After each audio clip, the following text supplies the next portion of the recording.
What's going on, everybody? It's Cam here, and we're about to make us some raised beds. Alrighty, so we're out here in our kid napping crafting spot. We cut things outside when the kids get woken up by me cutting things on the inside. So we got some pickets here. These are cedar fence pickets, 6 foot long. We're gonna cut them down, or some of them down to 3 foot, and then we're gonna make ourselves some 3 foot by 6 foot cedar picket raised beds. We got a couple of 2x4 blocks here, just some scrap 2x4. No, they are not gonna be as weather resistant as the cedar, but they cost me about $350. And in like 4 years, if they rot out, I'll change them out. No big deal. So let's get into it.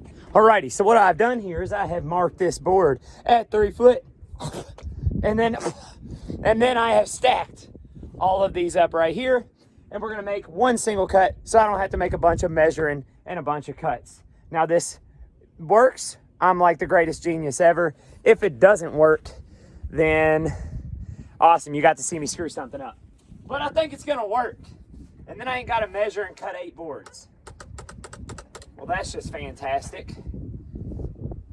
It's always something.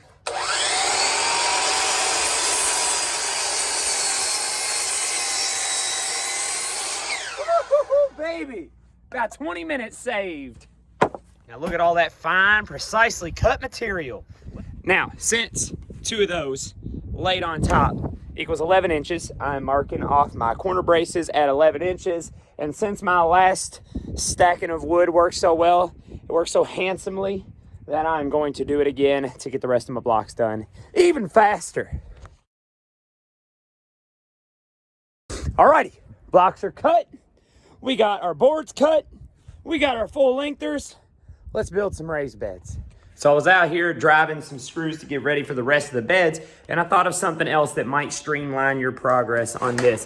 So my workbench is a mess. We've been doing so many projects, but basically I got all these stacked up like this, and then my screw needs to go about 1.5 inches in from the outside of the board, and all I gotta do is I can go 1.5 inches in, get that mark. I can drive through several boards all at once. I know exactly where my screw is gonna go, and that will make getting several of your screws started a whole lot faster.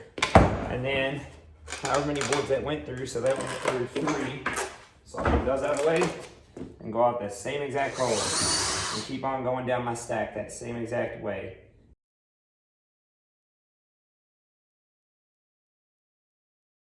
Alrighty, so what I got going on here is I got a 2x4 block right under this and another one at the other end. These are my 6 foot pieces, and basically I'm going to tie these together, and I wanted it on the long pieces instead of the short pieces so that more meat of the 2x4 is on the long stretch instead. And if I find that the middle is not sturdy enough once these are completely built and together to be able to hold the soil and not bow out or anything, then I'll either end up adding an additional support, or I'll actually probably drive in wrought iron in there instead as a wall support, and then I don't have to screw anything in, and it's just gonna be something that's actually stuck in the ground and help support the box in general. So let's get to screwing this thing together.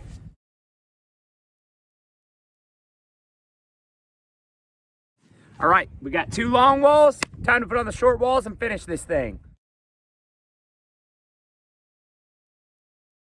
Look at them big, beautiful beds right there.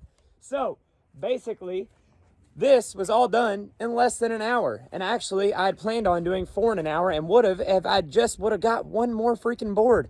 Count how many boards you have before you put them in the car, I guess, because otherwise you end up like me and you have everything to make a 4th raised bed, but you're just 1 board shy from putting it together. So I was going to be able to get 4 done in an hour, actually, with recording this video. Basically just being able to make those large cuts, getting multiple boards cut, as well as being able to like pre-drill several boards at once and get the screws in there previously. So the breakdown I had of me showing the whole build-up, it was streamlined after I was able to like pre-drill all my screws in and stuff like that on that part where I was showing where I was drilling the holes, and it just made it so much faster. So slapping together at least 3, maybe 4 raised beds, cedar raised beds in an hour, and now you're good to go and ready for filling these babies up with dirt. And the sides, they have a little wobble to them, but it's not nothing. I think they're gonna hold up. If they don't, like I said, I'm just going to stick some wrought iron right down on the outside here to where it has a brace against the wall, and it'll be fine. And it will work beautifully and not take up any extra space in my box by putting another block in there. So that's all I got for you. Hope this was helpful and you're able to knock out some raised beds very, very quickly so that you can get gardening even sooner. Have a good one. Oh yeah, and don't forget to like and subscribe.